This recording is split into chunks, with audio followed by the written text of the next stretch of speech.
দেখতে হবো গোল্ডের মতো হইলেও এটা কিন্তু গোল্ড না, এটা হচ্ছে স্টোন, পাথর যেগুলো আর কি। বাংলাদেশে হয়তো পাথর কম চলে, কিন্তু ইউরোপিয়ান যে কান্ট্রিগুলো আছে ওগুলাতে জেমসের অনেক বেশি প্রচলন আছে।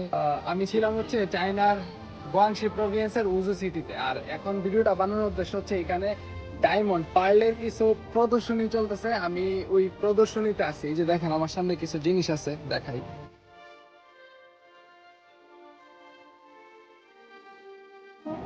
এটা কিন্তু এই এই যে নেকলেসটা বানানো, এটার ভিতরে ওই যে দেখেন সাংহাই টাওয়ারটা আছে, গুয়াংজো টাওয়ার আছে, হ্যাঁ এইভাবে এটারে মডিফাই করছে।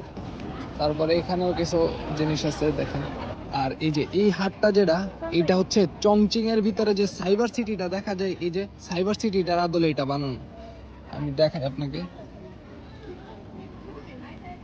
একটা থেকে একটা সুন্দর, আর প্রাইস অনেক বেশি। এখানে যে বক্সের ভিতরে যে জুয়েলারি গুলো আছে, এক একটা জুয়েলারি এক একটা অর্থ বহন করে। তো তাদের ট্রেডিশনাল যে জিনিসগুলো আছে সবগুলা এখানে প্রদর্শনীতে দেওয়া, এগুলা কিন্তু অ্যান্টিক পিস হিসাবে তারা শো করে রাখছে। এগুলা সম্ভবত বিক্রির জন্য না।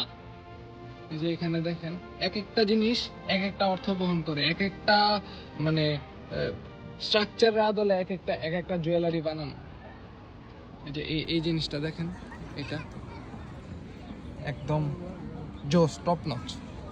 একটা জিনিস দেখাই এখানে, এই যে এই জুয়েলারিটা দেখার আগে আপনি একটু বক্সটা দেখেন। এই বক্সটা কিন্তু লুই ভুটনের যে একটা বক্স আছে ওই রকম আর কি, একদম বক্স জুয়েলারি থেকে বেশি প্রিমিয়াম।